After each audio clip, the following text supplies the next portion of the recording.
Hi, it's Gadget UK here again, back with the ST that came from Parma. So it's an STM, I think. And I actually think this originally may have been a 260, and someone's put a 520 badge on there, but maybe not, because there is 512k on the motherboard. So I think the original motherboards maybe didn't even have a motherboard that could accept more than 256k. I could be wrong. I've never seen one of those. Well, I have seen one of those. It's a bit of a lie. My cousin Winston had one of the very first STs with a, you know, like this, an external floppy drive and 256k of RAM. And I think he had a, I'm not sure whether he had a RAM upgrade fitted inside it, maybe to take it up to 512k. But anyway, what we're going to do in this video is fit this from Exos, the Exos store. There'll be a link down below to this. It's a 4MB RAM upgrade for this model. So you remove the dip RAM that's on the front, you know, underneath where the keyboard is, and you fit this into some of the connections there for some of the RAM, a whole socket there, and again, you know, remainder of the RAM. So we need to remove all the RAM to fit this. And I thought long and hard about this. I wasn't going to do this upgrade, but then I thought, well, if I sell this, and I need to sell it because I haven't got space, I need the money. That's another thing. You know, my channel provides income, part of my salary. Yeah, I don't get anywhere near as much money as I used to do on the job, and I haven't had a pay rise in 4 years or 5 years now.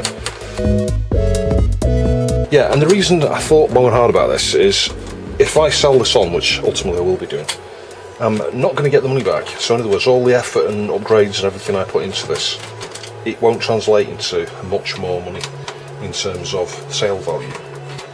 And then the other aspect to this is because this is an old, early model, and it's difficult to upgrade, in other words, you've got to remove all the bleeding RAM to do it. That's going to limit who could potentially upgrade it. And if someone tries to upgrade it themselves, they could balk it and essentially, you know, destroy the thing. It may never see light of day other than for spares or repair or something at some point. If someone tried to do this, because you know what, I've got apprehension doing this upgrade. And the third part of this, it'll be more reliable. Certainly this module here in shipping, it could come loose a little bit, even just in storage, it could just come loose a bit, this here where the shifter goes. So yeah, I can remove the shifter, remove the mod, remove this RAM here, fit the shifter back on there, undo any mods required here. I don't think there are any actually, there might be. And then fit this RAM board here, sort of down here somewhere, I don't know where it goes. If we're lucky, might actually be able to fit the shield back over it. I don't know whether the shield's going to fit on or not. We'll see. But it's pretty low profile this, so I'd imagine it could do. I'm not sure if it goes that way or that way. Oh, the pin ones are up to here, so it's going to go. Yeah, it's going to go that way. Just looking at the pin ones on the chips, it's going to go like that.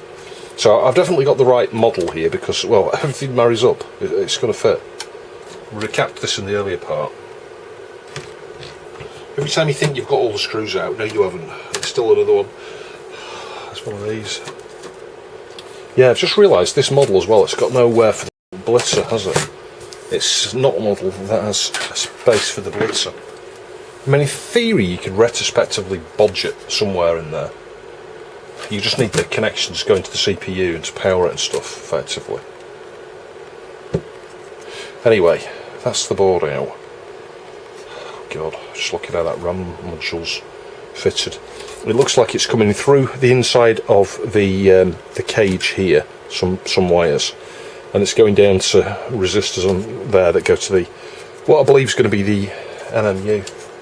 And we've also got a little bodge there, so I might need to ask for some assistance with this mod in terms of understanding what I need to undo with the mod. Anyway, let's just start by, well, undoing the mod. Let's just try and prise this up. There's going to be a socket under here where this is, there you go, it's coming up. So, and it was fairly easy to get that out. I think that wouldn't have maybe survived in the postal system. Now I've got a socket into a socket there, that's quite nice. Because that means the original socket below is not damaged by the turn pins here, and it raises it up. That was quite a good bit of forethought when they designed this. So yeah, we'll start by just removing this. I might try and power it without this on after we've got rid of this, just to see do we still have any memory or not. I'm guessing not, actually. So it's got, yeah, a power thing down here. I mean, you can argue it's a bit of a waste of, you know, a nice upgrade here. Marked AS and T there. It's because obviously it's sinking a lot of heat there. On that point, it's like probably a ground, or maybe the positive. No, it's the ground. I can see it here. It's the ground. Oh my goodness! Let's just crank that up. Add a tiny bit of solder here as well. It'll just help pass the heat. I'm not sure if that's going through the hole. You know, no, there we go. Yeah, I need to make sure that cap's still joined. And then we need to do more or less the same thing with all of these. I'm kind of tempted to take a photo of that as it is now, just in case we should need to, for whatever reason, redo it, or fit this upgrade into something else, or sell the upgrade. I don't know. So yeah, I'm just going to get a couple of close-ups there. It's very difficult to see what's going where here. You'd have to look at the original documentation for this, I think, to understand what goes to which pin. I guess when it comes to the data lines, it doesn't really matter. Sorry, even address lines. This RAM could be mapped completely different to this RAM, as long as you've got address lines going to address lines and data lines going to data lines, and the CAS and the RAS correct. It doesn't really matter on the order of the address and the data lines. That makes sense. Yeah, so anyway, I'm just going to heat these one at a time down here and free them up. Which, well, is easier said than done again. There we go. They are coming off.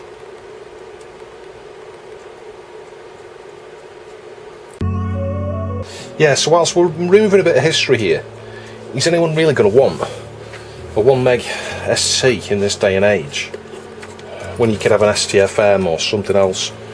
I don't think so. I think if someone wants to use this machine, it's going to be far, far, far better if it's got 4 megabytes. I've just realised the wires that I said were coming out under the board from inside the can, they're coming from here, actually. Yeah, they're coming from there. So anyway, we do need to solder those as well. You know, each one of these here is going to need pulling off. Maybe what I should be doing is putting this back to stock before I try and upgrade it. I can't see where that's going. It's got folded over.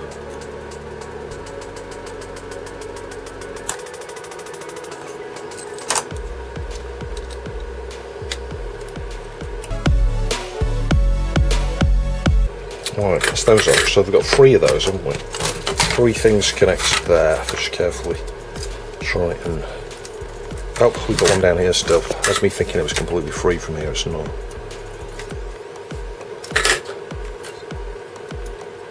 And then if we pull that wire, hopefully it'll come through. There you go. So, yeah, that's the mod. Still in one piece. Yeah, so I guess the next thing to do is remove that from there. Let's just put that down on the bench. I think as default it's not going to work at the moment, because it might do, I don't know, there might be a wire or something needed, something to be joined back up, I don't know, because we're half the size we were a minute ago. There we go, that's the video shifter out, so I can put that right out of the way. Take the socket out of here. Really difficult on this corner here, look, because, well, of the shield. I might be able to sort of prise, yeah, upwards a little bit there, like that. Try and do the same over there. That's it. It's a nice blue socket, isn't it? That's BBC-like. Some BBC has some blue sockets like that. And that socket, I don't think has ever been interfered with. So I can get that back in, but I now need to work out which way around it goes. Yeah, pin 1 is to the right here. And I can confirm that on that mod board as well. So it's going to go back in. There we go. There's a lot of wires in here, isn't there? What's that transistor? It's a bodgy transistor mod here with wires on it. It's obviously factory stuff. That's nothing to do with the upgrade, I don't think. So I think at that stage I might just test it just to Does it actually boot like that now? Obviously I'll check down here, make sure I've not got any bridges, because we've had an iron down there. Yeah, it looks alright. See the wrist strap. Fingers on top of that chip there, switch it on. It's working. If there was something fundamental really wrong with the RAM there, it wouldn't come up with the desktop. That beeping noise is just because there's no keyboard connected. So yeah, I'm quite happy with that. It seems like it's a fairly straightforward mod to do when you upgrade the RAM on this one. You know, with this crazy thing, it's like, ultimately, those are going to be like for RAS and CAS and stuff. And everything else is just about address bits and data bits. It really is that simple. Some of them are going to be picked up here, I think, which is why there aren't a huge amount of wires here. So, you know, some of the connectivity you need is already there. So that, in theory, that could be reused. I just need to work out which of these wires here go to the RAS and CAS connections. Checking the old capacitors on the ESR tester using an Atlas Peak here. They're really good, these, well worth the money. Oh, hang on, slipped off it. Yep, 652, 0.06, 470. So the thing is, it's a higher capacitance there. This is what you always found though back in the day. The tolerance on some of these things was well out. They'd be like minus 20% or more. 523, 0.07. That one is 470 again. So, I mean, so far, I would say the caps are alright.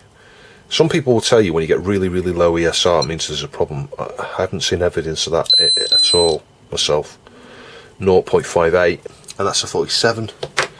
16 volts. There you go, they're all slightly over capacitance, and they've all got and this one hasn't. Now this one is not reading. Yeah, it's not reading. Not reading at all. You can see them on the contacts. So what's that one? Did that come off this? 47 microfarad, 25 volts. Yeah, and it's marked Wang. It's the brand. And the plastic covering here is just peeling away from the edge on its own. Yeah, and the pins, yeah, they don't look great. You know, where they join into the actual can, they don't look great. So one of the caps on that was a problem, just not measuring at all. Yeah, so one of them was faulty. Something else to point out here before I start, you can see a resistor here from the second from last pin to ground, maybe, might be the VCC, and the same over here. So like, that's 1, 2, 3, 4, 5, 6, 7, 8. Yeah, so in each 8 bank there, your bank of 8, the first one, or the last one potentially, but the first one I think, has got this resistor, 68 ohm or something. Blue, grey, black, yeah, that's 68 ohm, isn't it? So, I'm not sure what that is, why we've got 2 of those. I was wondering if that was maybe something to do with disabling the RAM. But then how is it doing with those in place? So I don't think so. I don't think that was part of the mod. I think maybe that's a factory mod. Anyway, I've heated up the desolder station. I'm now going to literally go under here, and obviously we've got another one here. Look, what's this? I'm not sure if that's a factory mod or what. It looks different to the other ones. But we've got a connection down there, let me show you. From the 3rd pin there, going to here on the MMU. So again, don't know what that is. It's always a bit alarming when you see things like this on board. Because we know what we're doing with the fitment, I think, according to Exos's instructions. And we just seen a minute ago, it does actually boot the way it's wired. But, yeah, I don't know, let's just see how we get on really. Yeah, so start down here. Going to use the desolder station. It's got a brand new head, this, the whole head, including the tip and everything's new.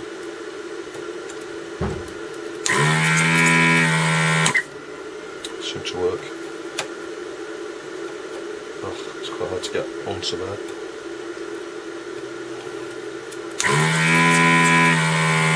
Yeah, anyway, you get the idea. I'm just going to go around and desolder every pin on every chip.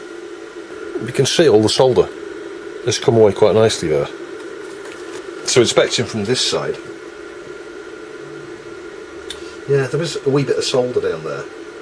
So it's not, you know, it's not moved it completely. but it's got rid of most of it. I think what I'll do is just work my way along the other ones. You know, done that first one, and then when I've got them all freed up like that, then just use some hot air to release them.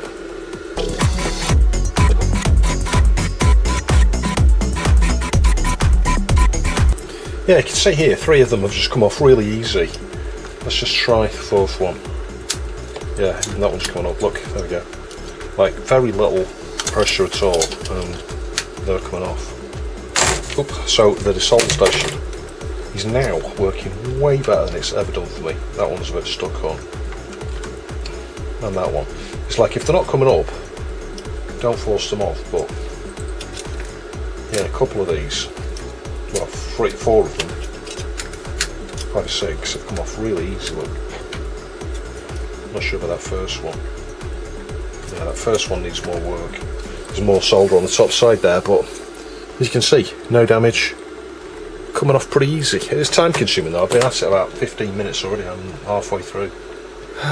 Finally, after about an hour, I've managed to get them all off. So I did lose a couple of pads here and one over here, but they're unused on this side, so it isn't actually a big deal. And I got every chip off. You can see some of the legs were pretty folded over. Can you see that? And that one was a bit short. That's the way it was from factory. And that one. Yeah, so some pretty short legs on a few of them. So I just need to clean up any of the holes here that are still a tiny bit tight, and go and review the instructions for this, like which way. Well, we know which way, it's going to go that way, just because looking at the pin 1 markings. I need to get some single pin headers, don't I? Get 2 strips of them here, and then get all of these ones for these here. It's going to take me a while to arrange all those and get them in the right holes and stuff. Yeah, the amazing thing with this kit, it came with a free reel of solder, but, well, it says there, free gift, really cool. Yeah, I think this is one that Exos was prototyping and then worked out. Wasn't much good for general use. 25/75 tin lead, so it's got a low tin, you know, and a high lead, which means you need higher temperature. It's 0.8, but for some stuff, it's actually alright for soldering. So, much appreciated that you sent that. But it would have been nice if it came with a strip or 2 of this, just so that you got enough. Maybe 2 strips would be required, I don't know. You could probably do it with 1, maybe. Yeah, the strips of this. Now my thoughts with this are to line everything up here, yeah, solder them on the underside of the board, remove the black plastic, I might not need to, and try and, you know, cut the pins down so that it's, you know, it's, instead of being floating up like this, that it's almost flat. I can get a little bit of insulation tape or something on the underside here, and yeah, just try and get it to go like that pretty much on top of those caps, about that height. And I reckon the shield will go back over that. Anyway, the shield, remove it, it's a good idea, but anyway, I'm gonna fit it. Let's get that one off.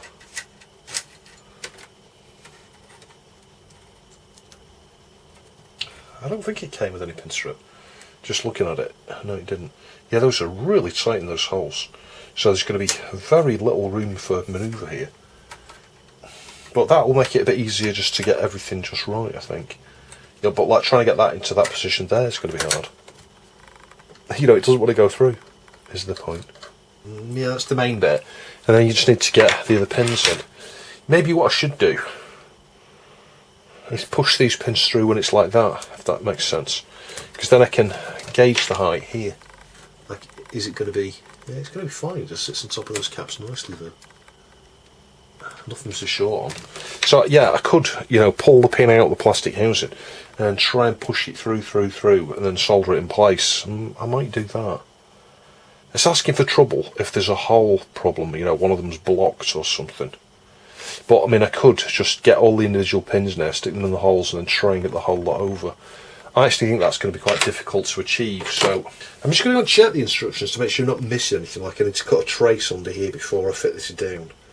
Because knowing my luck, that's what I'll do. I'll get everything soldered in place and then realise I've got to cut some trace under here or something. I doubt it. Let's solder the pins onto here first, onto this. Yeah, and there, the one I've anchored. And then I can start to get the other ones in a few key places over here, over there, and then the ones in between. And keep taking it out, putting it back in, etc. just to make sure everything is properly aligned. There don't seem to be any mods to the board. The components that I pulled off, those two resistors, I think those are just needed when you got the DRAM there, so I think we were right to remove those. I don't see those on this diagram, and there's no reference to them. Anyway, so I am literally just going to double check to make sure there is no chance of anything short in there. And I can't imagine anything short in there, to be honest, so let's just go straight in and solder the pins here. The one over here, let's do that. Like that. And then in theory, this obviously will come out. Yes, it will. Like that. And I can experiment, there we go, putting it back in to make sure everything's in place there. You can argue, do keep the bits of header, because we've got the header there, so let's do that with the remaining ones. We'll ignore that with the first one. Yeah, let's just do a few more. It feels really bodgy, this, it really does. It'd be nice if the mod came with the pins in it, but, well, that's going to be the time-consuming bit, isn't it? The thing is with this, it's a really affordable mod as well. It's like £31 plus shipping. Try and build something yourself, design something like this and get the parts for it at £31. I think it's fantastic. I really do. Yeah, and if we do too many at once, they're all going to fall out. So this is, you see, that one's falling out now. So I actually think I'm better off, you know, trying to get that little lot aligned like that. Yeah, make sure they're all through. You know, sort of press it down like that, and then solder them here, and just keep taking it back out and reevaluate and just do them in batches, and that way hopefully you'll get perfectly aligned pins, and we can trim them down in a minute, you know, when we're finished, once we've soldered everything up. Yeah, it's actually easier than it looks. It is painful though. I've been at this for, I don't know, an hour already. I've only got about 8 or 9 pins to go still. Yeah, just solder one pin on at a time. Solder the side that's got a short end nearest to the top is my advice to you. Hang on. Yeah, try and push it on. They go in pretty straight, and then I've removed the black piece from there. These are all uneven in height, and once I'm uneven on this side in height, once I've got it soldered in place, I'll trim them all here and trim them all on the underside, and it should be absolutely perfect. But I've left the black housing on that piece there, you know, that black support thing. But yeah, I mean, I could leave those black bits on. They just look a mess, I think.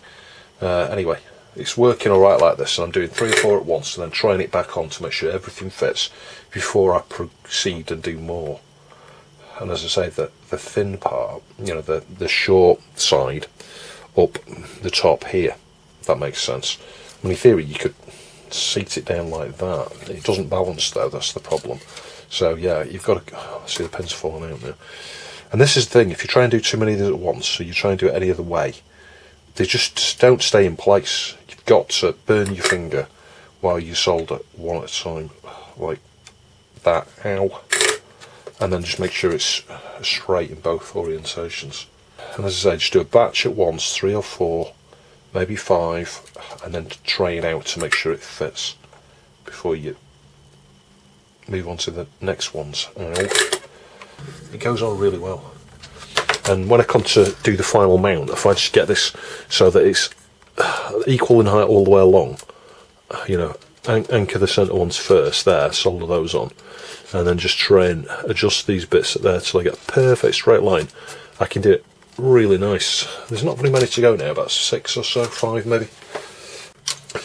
Yeah, so I'm getting my 4 wires ready here. Still got 2 of the little jumper things to do, you know, the actual legs, the standoffs. I'm just going to just tin these up. Pull this back off again. If I can get it off. Yeah, we've got 2 more of those standoffs to do there.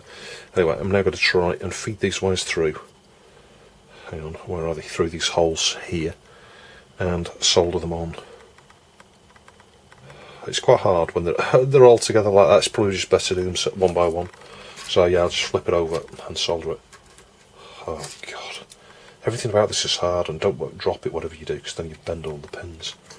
I haven't done that, but it's on my mind thinking I'm probably about to do it.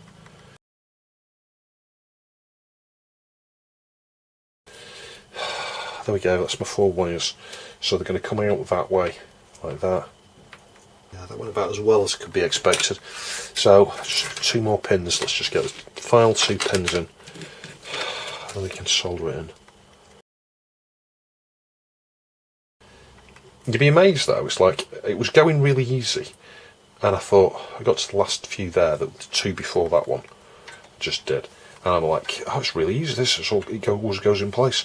And with those 2 pins I did, I had to adjust and adjust and adjust and adjust for about 15 minutes before it would actually go on.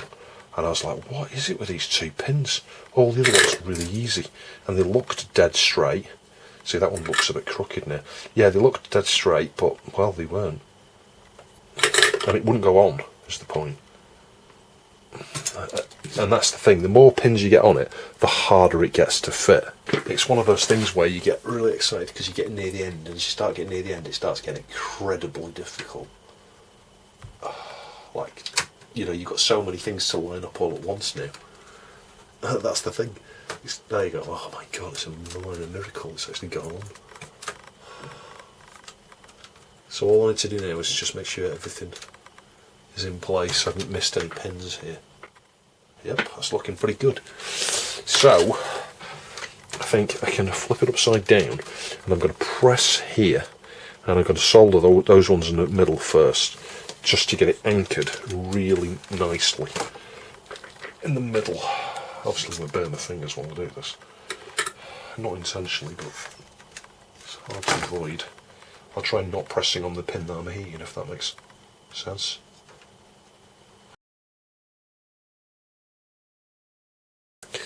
Yeah, it's looking pretty darn level here.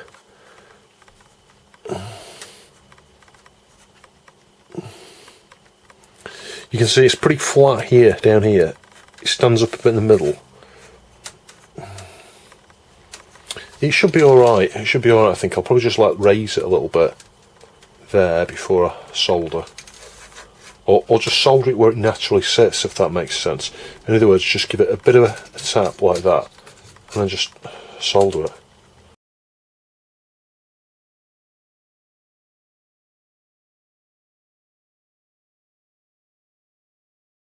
Right, so that should be it. I haven't showed you that. I'll show you where those are in a minute. I'll have a look at the microscope. Maybe shorten the wires up.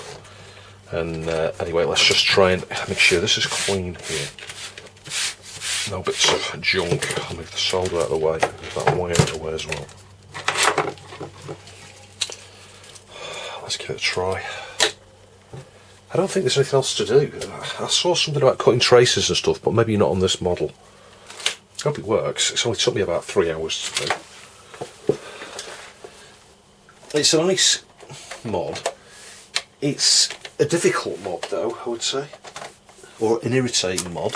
There was certainly far easier memory upgrades on other systems. I mean the Amiga, well, it's kind of made to be upgraded, isn't it, with the expansion slot stuff and the Zorro slots. Atari's a wee bit trickier. Switch it on, put my fingers on there just to make sure it doesn't go nuclear. Switch it on. It's not moving. That's not a good sign, is it? How's it not moving? Maybe I missed a solder point on the other side somewhere. I haven't missed anything. Seemingly it's just not working. Hang on a minute, maybe the power supply wasn't plugged in. I'm just looking down at the floor, I think the power supply might have plugged in. Got the wrong power lead here. Oh god, that would explain it. Yeah, I was getting pretty stressed there. The power supply was not plugged in.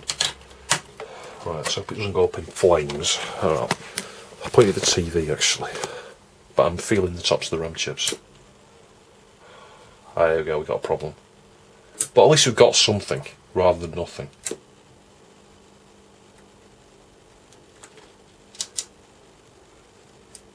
That's what you get with RAM problems on an ST. So, very annoying, isn't it? I think we should get the diagnostics cartridge in it actually before I do anything else. Because I'm pretty sure everything's wired right here. It must be in need of some kind of modification. I don't know what, like a jumper, a bridge or something, because there are one or two things cut on this board, and in fact now we've got this in place I can't even fix those things. That's a problem. Yeah, I think that's diagnostics card, so let's plug that in, switch it on. No, that ain't booting either. It's not going very well, this, is it? ST 4.4.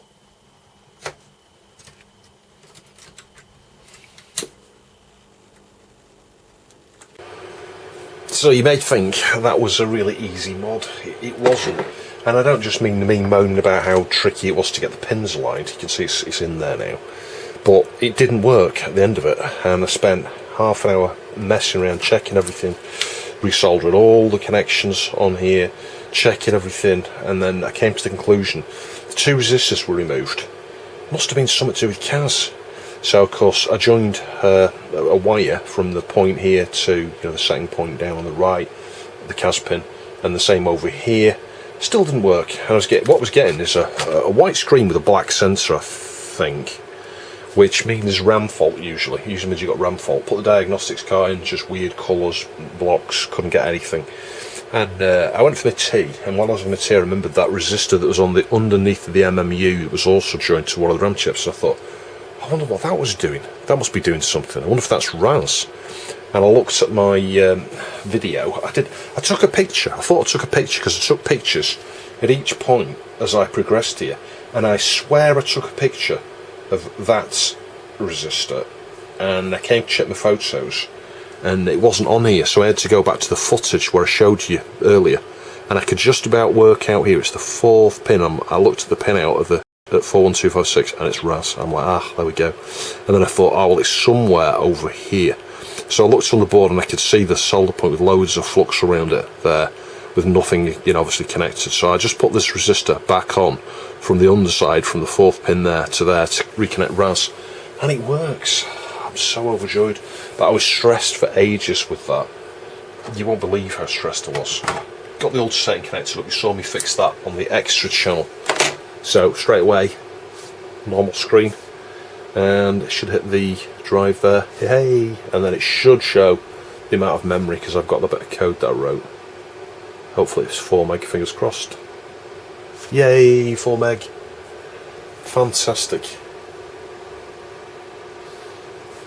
So I guess the next thing we should do really is just test it out. Now there is some RAM test, I've got some on the drive here, RAM test software, but we've also got the diagnostics cart here, and it's jumpered into the version for the ST, because this cartridge, as I showed before, does many different things. It's got 6 or 7 different ROM images on there, one of them for the Falcon.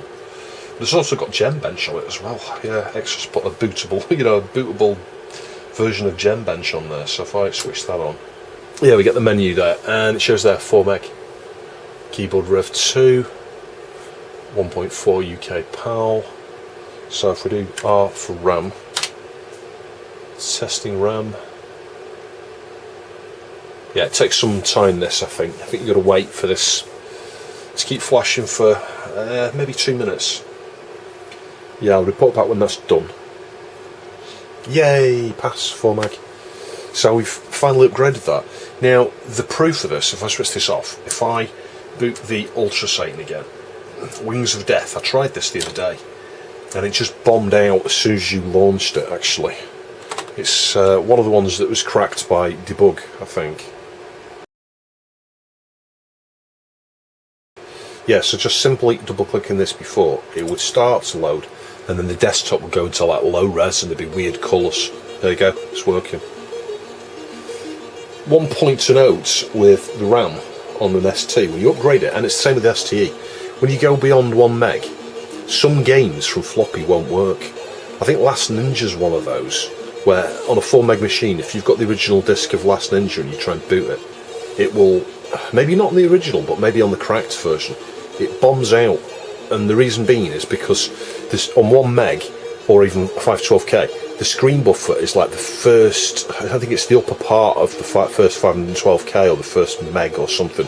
And as soon as you go to 4 meg, that shifts right to the top of the memory range. or something like that, so that when the code launches, it's not finding it where it should be, if you see what I mean, or the screen buffer is not where it should be, and you get someone more technical can post below. But yeah, the difference between 1 meg and 4 meg can cause you a huge problem with some games on floppy. But the hard disk adapted games like this, they'll all work with 4 meg, so you haven't got a problem. And I've got the version of Last Ninja for this that has that issue. But that's one reason why on my ST-FM originally I had a switch there to switch between 1 and 4 meg. I think I still have that in place on my machine. I'm not sure, I'd need to check. We'll be looking at my machine in an upcoming video. There's a number of different things that are going to be done with my ST actually. Anyway, that's worked, so let's do no. Hopefully we get the title screen, and then we should get the Wings of Death with the intro music.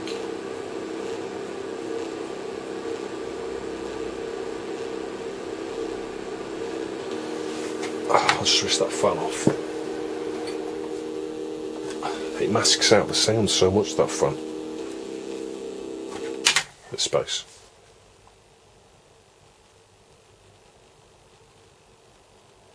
Yeah, that's that amazing piece of art that I point out every time you see it. The contrast between the red and the purple, it tricks the eye, and as I look at that every single time, I'm like, oh my god, that dragon's floating over the background. It's incredible how they managed to do that. It's just a contrast between red and the bluey purple.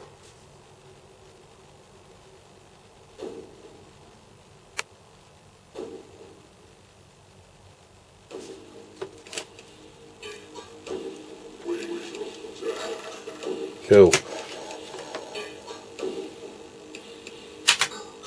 I haven't got a controller connected at the moment. Let's just see if the game loads though.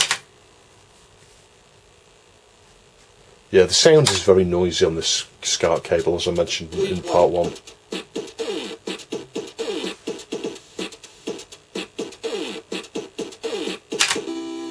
Yeah, it's working. Let's just pause it because I haven't got a controller. I like to listen to the music. Anyway, I won't bore you with the music, I'll listen to that for a few minutes, I quite like it. So, the next thing I need to do is sure up and tidy up, you know, the things I've just done, and clean up. Honestly, I thought I was going to have to revert that mod, because I did spend a good 30-40 minutes before I went for my tea, stressed, super stressed, going, oh my god, why doesn't it work? I was contemplating like there's something wrong with the RAM board, like maybe the chips weren't working. I was thinking, I wonder if he's even tested them, you know, has he got a harness or something where he can connect them up and check them? I don't know, it was like, everything was going through my mind. I was even wondering if I'd like bridge some solder somewhere. So I need to trim down the pins on the tops of these here because they're quite long, and then what were resistors mounted on the top side here, there was one somewhere here and there was one here. Those are now on the underside, just temporarily bodged in, so you can see one down here bodged in, yeah, just off the camera, and one there bodged in. So I'm just going to lift one side, put some heat shrink over it I think, and put it back in place. I mean, we've got resistors like this one here, but it's in heat shrink, and that's where the original one was, like that. And obviously I need to clean up these solder points here, get rid of the flux, but that's it really. It's just the cleanup, and I think that will fit under the shield, provided I trim down all these pins super low. I think that's going to be infinitely more useful to whoever wants to use it, really, because you've got what I consider the best version of TOS. Obviously 2.06 is better for some people. I don't think it is though. None of my machines have got 2.06. I appreciate some of the things it brought in, but for compatibility reasons with games and stuff, you've seen that I use the PP hard disk driver here. Everything just works. Everything. No issues whatsoever. Everything's solid with Rainbow TOS 1.04. So that's why I haven't gone to 2. Whatever. You can have some issues with 2. Whatever. Is it 2.6 or 2.06? I think it might be 2.06. And there's lots of people who are in different operating systems, aren't there? There's the name, the channel I always forget, I'll stick it top left. He's just a load of stuff on the Falcon, and he does lots of ST and Falcon stuff. And he goes with like mints and a few other different things, flavours of TOS and all sorts of different operating systems that I'm just like, For me, I'm not interested in them. No disrespect to him. I think they're amazing. It's amazing he's doing all that stuff. But I don't really know why you would want to do that is the point. If you just want to play games, that is. If you want to do what I do and just play games, you don't need anything else other than Rainbow Toss 1.04 and PP's hard disk driver for some hard disk solution, and obviously 4 meg RAM. It gets a bit different when you step up to, if we were to change the CPU here and put an 030 in, then we need to move to Mint or something else in order to support the 030 and the extra RAM and all the rest of it. So there is an upgrade path there if you wanted to do that and go that way. But in a machine like this, I really don't see the point. One thing with this board that's better than my board, the CPU is right down here. So CPU upgrades cause huge problems with the keyboard. This one's set back quite a bit here. So in some ways, if you remove the shield, in some ways this is more desirable than my STFM. But as I mentioned at the start of this particular part of the series here, there's no space for a blitzer. So yeah, you can't fit a blitzer. Do you really need a blitzer? Well, for the desktop stuff, for TOS, GEM, that is, GEM, you benefit. Windows move around a hell of a lot quicker, scrolling and all that sort of stuff so much quicker with a blitzer. But if you're that bothered by that, maybe just get an STE instead. In terms of games, very few things use the blitzer. I mean, that game I just showed you, Wings of Death, that does use the blitzer. I think it does. I'm sure there's an option on the menu to say enable blitzer. So, yeah, what difference does it make? Not a lot, really, because the blitzer wasn't that great. It was okay at gem stuff, desktop stuff. Never really utilised in very many games at all, just one or two.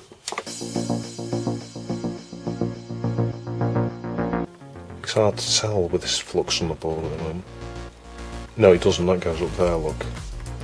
Yeah, it's that solder point. That's where the CAS signal comes from. And I think you can see here, someone's drilled it. So in theory, you could just scratch it there, put a bit of wire and join it back up. And originally, I did test with a bit of wire. That's how I first got it working. Then I thought, I better put those resistors back because they're there for a reason. I think they were added to deal with reflection. That's something Exos pointed out on his website, actually. But it's something I thought of years back because I was, something I thought of back in the day, like why did they do that? Anyway, but you can see the point here. Look, there's this connection here. It's right next to it. So, and it needs to go all the way over here. Yeah, so I've cut half of the leggy down here, and I'm going to solder it on there, like that.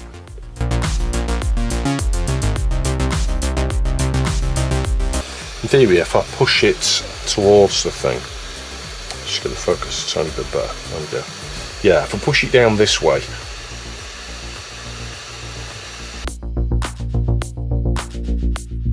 because the underside of this is not being cleaned.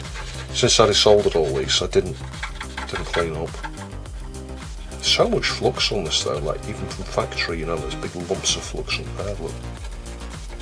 It's not even where I've soldered. Yeah, it was cursing Exos when I was soldering this on, these pins. I'm like, where are these pins going? They're all ground. There's so many grounds. He's got like 15 or 16 grounds or something on there. I'm like, why do we need so many grounds? So you could argue, my feedback to Exos is, you can make this a bit simpler. Get rid of half a dozen of them bleeding grounds. And there'll be even less pins to solder. It'll be far easier.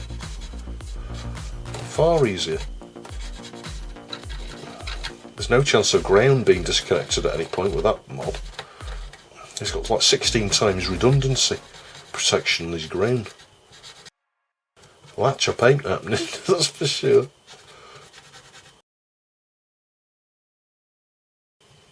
Yeah, and as I say, the resistor up this side here, there's nothing for that to short onto. So I'm not going to worry about that one.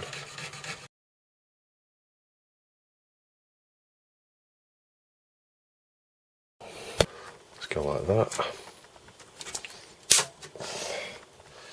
and then collecting them with my forefinger and thumb.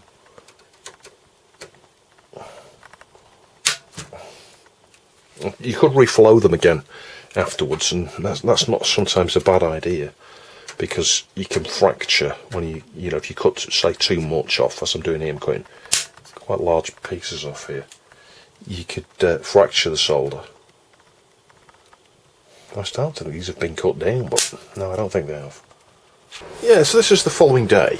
I'm not sure if I'm chasing an imaginary issue here, like a ghost fault, because what you can see here, running the memory test, and it's detected the full 4 meg. It's gone around 25 times, passing the RAM test fine. So, switch it off, switch it on. The first thing that did happen this morning, I switched it on, and I got black pixels on the screen, and that can be a RAM fault. And I reset it, and then it booted and it was fine. So, there's that's given me some concern. But the reason I'm in this loop of doing memory tests here, 4 meg detected, is yesterday I ran a game that worked alright. It was Wings of Death, I showed you, and then I thought, right, let me test the RAM out. So I powered it off and on. Let's try and get the display right. Yeah, I powered it off and on, and I went into extra RAM, and it detected 512k. And then I thought, that's weird. So I powered it off and on, and I went to sysinfo, and it said, you haven't got enough memory. Sysinfo requires like 320k free. And I thought, this is weird. But on each occasion when I booted up, it would detect 4 meg on the desktop. You know, on the bit of code that I wrote. So there's something a bit glitchy. Let's just see. See if it's just 4 meg again. I'm going to try and do what I did yesterday. Yeah, 4 meg. So I'm going to run Wings of Death. I'm wondering if it's the MMU being configured. So the MMU gets put in a certain mode where you gain compatibility, as I was talking about earlier, where the memory map changes in terms of your upper video memory shifts somewhere.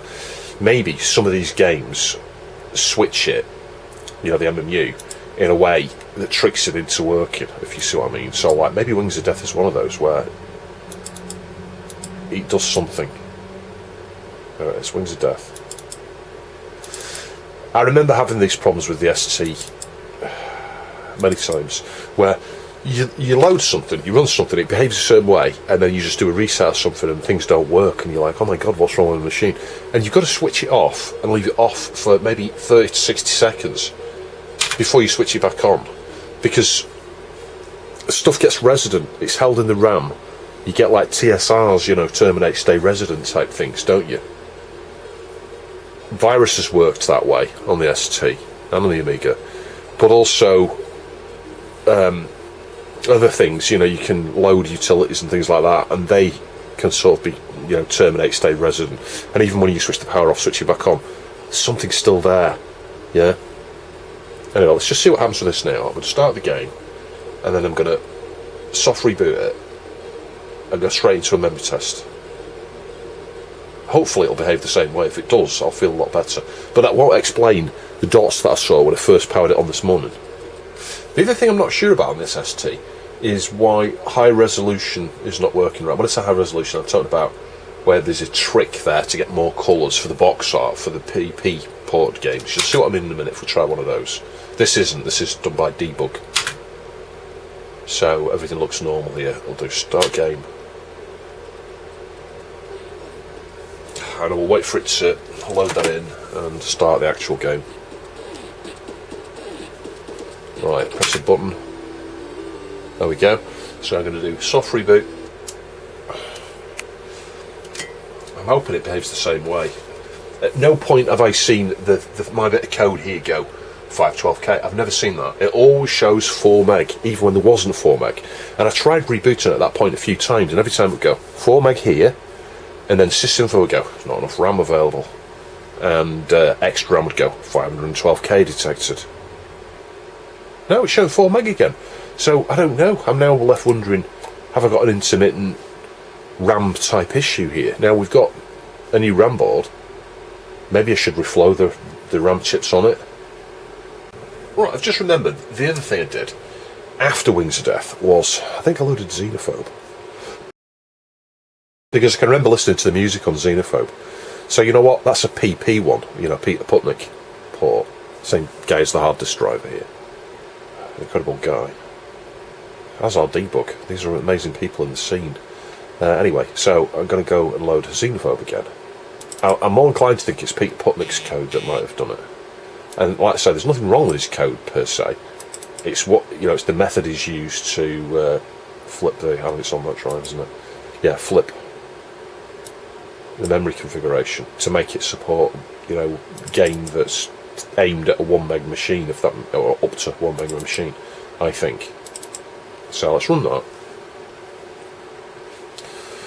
ST-RAM 4 meg. You see, that should work on a stock CPU. On my STFM, this is what I would see when it's in 16 megahertz. You know, the CPU's running too fast on certain cycles. It means cycle accurate code here, you know, code that's being timed to be within, you know, a certain instruction messes up the display. But anyway, that's working. Let's get that up.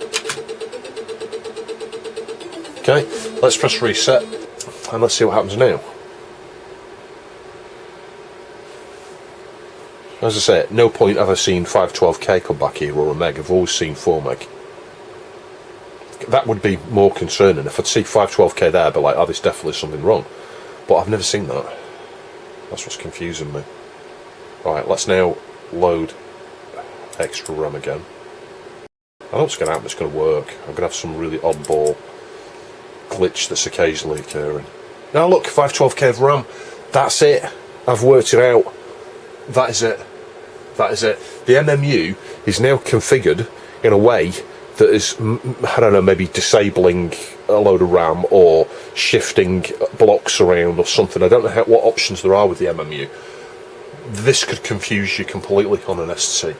So if and in fact I'll show you the second one. If we quit out of that, like, we know we haven't got 512K. We know we haven't, so I'm like, okay, what else can we do? Let's run sysinfo, because that'll tell me how much RAM we've got. Yeah, traps for beginners this. But do you know what? I haven't used the ST in so long. I've forgotten about this type of behaviour. Sysinfo. Look, program needs at least 350K of free memory. I'm like, what? That's crazy. Switch it off. And you've got to leave it for a period of time. Like, that might not be long enough. I'll switch it back on. Hopefully it is. Alright, let's load sysinfo. I'm sure that'll work. Now look, I haven't got the same problem. At least 350K. So you've got to switch it off, leave it off. Let's count the seconds here. 1, 2, 3, 4, 5, 6, 7, 8, 9, 10 unequally counted seconds. Let's switch it on. And we'll try it again with a half-white screen. There we go. No, it works. That's what it was. That is what it was. And I appreciate you can't really see very well from there because it's so scrunched up, but it says there 4096K of total ST RAM. So it's the machine that never stops giving in terms of weird behaviours, isn't it? The issue with PP's, you know, Pete Putnick's, the graphics go weird on the box art. My understanding is the shifters varied quite a bit. There were like 3 or 4 different shifters. IMP ultimately started manufacturing them towards the end of the life, I think, or part way through the life of the ST. And there are differences between them all. So like if you have an early shifter, certain techniques and things may not work. I've got one of the IMP ones here. A bit of solder on the pins, but anyway, let's try and get that in there. So this was a spare I had. Let's try it with an IMP shifter and see if it's any different. I can't imagine how it would be, but well, I'm kind of out of ideas here. There must be a difference between this fairly early revision machine. And incidentally, I think the shifter on my ST is a bit weird. My STFM, that's going to be something we'll look at in another video, and I may well be using that IMP chip on there. See if that's any different with a different shifter. So it's this next screen. Nope, still messed up. So whatever timing difference there is, it ain't related to the shifter. Well, it is related to the shifter, but what I mean is the shifter's not a fault. But you see, standard stuff works. You'd only see a problem in demos or in that technique used there to display box art. Yeah, just try to tidy this up in places. There's a couple of issues here. There's a few places, just giant clumps of glue like this, and it was across all these connections here. I don't like glue like that over so many connections. because, well, it can give you some instabilities. You get conductivity, even though it's just glue. You think it's a bit like flux. You think there'd be no issue there, but I just don't like it. I don't even know why it's there. Why there's a giant lump of glue over this area. God only knows.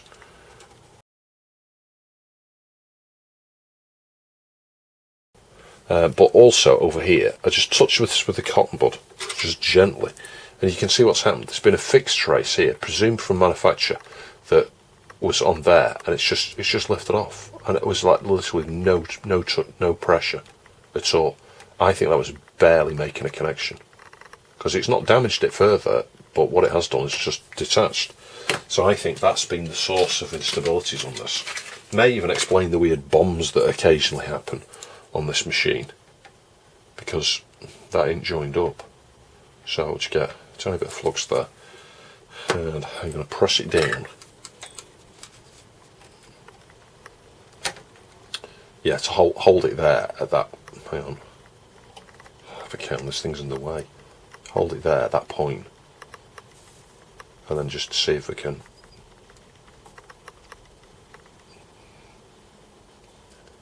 Oh my goodness. Join it back up, like that. Give it a clean again.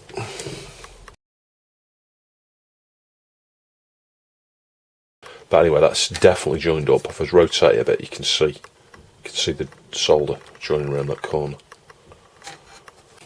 And the other thing to do with stability that I noticed is this crystal here, this upright. Let me show you. Look below it. There are 3 pads on the board, and it was leaning this way. It was pretty much touching them. So I think what I'm going to do with this is just bend it that way a bit. Try and get a piece of Captain tape underneath it. Just press it down to the board, and then get a bit more hot melt glue around that crystal.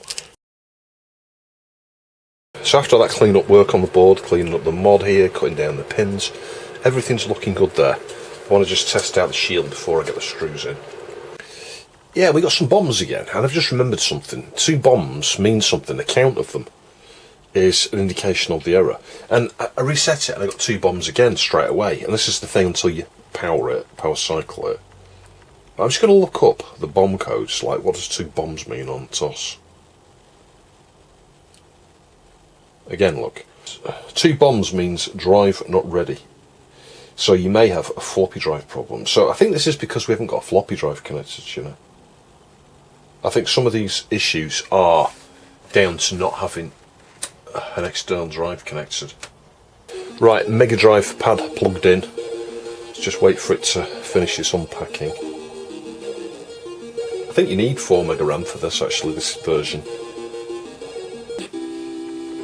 Yeah, the sound is very buzzy, very noisy.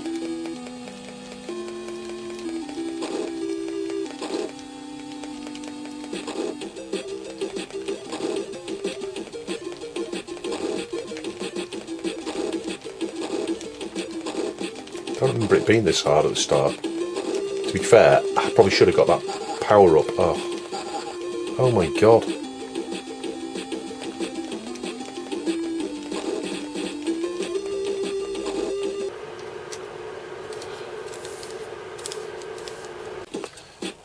Yeah, I finally got off for stage 1. Ended up using the power beam. That's the best upgrade really under that level. If you upgrade it twice. I love the music on this level.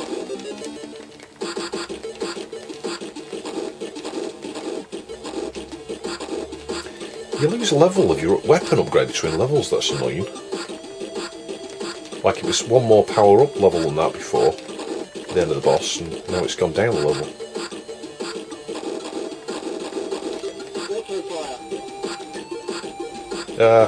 These are quite hard.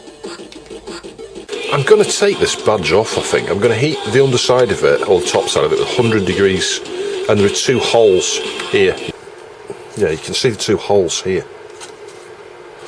So if I'm very gentle and push for something that's not pointy, you know, as we heat this up on this side here, it should release, just like we did with the Falcon one, but, well, it's a bit battered. You can see here, there's a few little nicks where the paint, you know, it's actually come off. And the badge, is, you know, the silver part here is pretty much okay, apart from that impact there on the T. It's pressed right in. Right, so I chopped the end off a cocktail stick here, you know, to make it flat. I may just file that, I don't know, in order that I can just push gently here with something that's not super sharp, if you see what I mean. But the key is getting it to the right temperature. If we can't heat this up to the point where the glue frees up, then, well, it's not going to come off properly, is it? And we could damage it. So I'm just waiting for the temperature to go down. 120, 115, 110, 15, 100. Yeah, just leave it for a few seconds. Yeah, with the hairdryer, I managed to just push up a little bit on the side and then get this under here. And you can see now it's coming up. So I'm just being very, very, very careful here. I don't want to make it any worse than it is. You know, I don't want to misshape it. I don't want to scratch the paint any more than it already is. It's still hanging on for its dear life.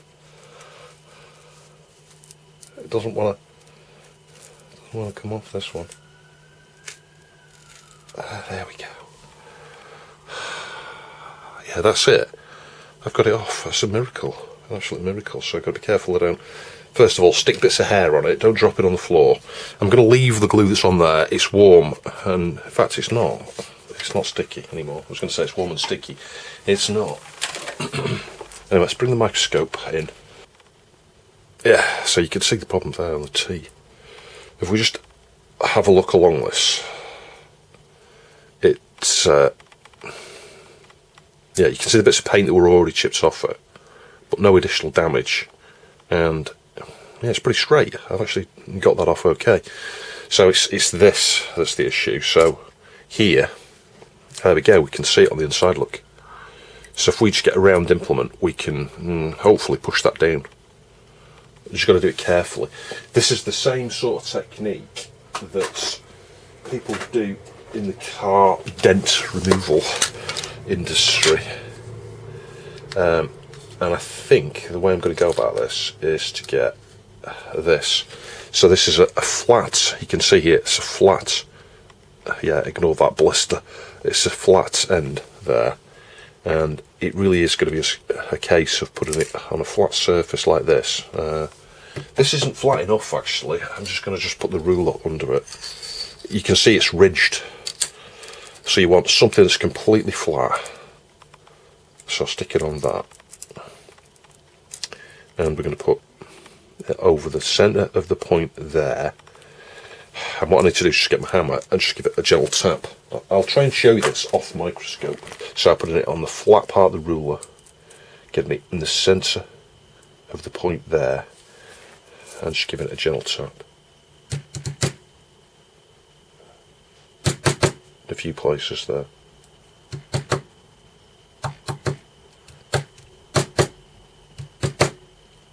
It will take a number of hits, I think, before I can even affect that. It's looking a lot better, it's come out a lot. You can still see it's still there, so it needs a few more taps. You know, there's like a bit to the left and a bit to the right. The centre point is level down. Yeah, it's one of those things where you question, was that a good thing to do? Was it a good use of my time? Was there any point to it? You can still see in the light on the microscope here, it has an irregular shape to the surface of the veins, you know, the actual lines that go across. But it is actually completely flat. Can you see that? It is flat. So maybe it's just micro imperfections, but it could also be because these things have straightened out and haven't got anything fine enough to go across. You know, you flatten those down a bit. Go over it with your razor. This is a common thing, because I don't think it's painted silver. That's actually the colour of the aluminium, if you see what I mean. Sometimes, yeah, just erasing these can clean them up. Wow, that's a lot better. That's a lot better. Yeah, I'll show you that way. So, just using an eraser, not going onto the paint because you can rub the paint off, but on the actual silver part here. Oh wow, that's a lot better. I think. Yeah, you can still see that bit stands out. It's kind of, yeah, it's a lot better. It's a lot better, that. Yeah, 2 layers of double-sided tape there. Like that. That's it. And then just gently press along there. So yeah, I think you'd never know that had been off, to be honest, because I didn't make any additional marks to the edges. No additional damage to it, but what I wasn't able to do is completely restore that T. Yeah, that's a lot better, but it's not perfect. You know, I was thinking about this, that the problem is with this ridged surface that it's got is pressed into it. You know, these things are pressed, yeah? So you need not a flat surface underneath it when you're hitting. You need something that's ridged at the right angle that matches the ridging. But anyway, I'm very, very pleased with that. I feel like that was worth doing, because it doesn't catch your eye in the same way that it did before. When you had it at an angle like that, for example, you're like, oh my god, there's a massive dent there. You can't see that now. What you can see is it doesn't look perfect, is what you can see. But none of this badge is perfect, because there were bits of paint chipped off prior to me even taking a lid off here. You know, all those bits here, let me show you. These bits were missing right from the start, and this is what happens when they've had wax and knocks. You know, there's a bit there, a bit there, a bit there, and just little marks around the edges. But we didn't do any additional damage is the point. Right, wrapping up for about the 10th time here. So the one thing I'm not happy about here is this piece of insulation tape here, but I've doubled up on that, and what I mean is I measured up against the shield here, clean with IPA, and put a piece properly taped down there that marries up, just in case something was to pierce through. But when we first tested here, before I cut the pins right down super short, the first time I reassembled it, I got the black screen, which indicates a RAM fault, and I reseated everything and then it went away, and I've never had that since. I've tested this now for about a month. I've been playing a lot recently, this last week. Every time I've had an hour, I've been playing Wings of Death.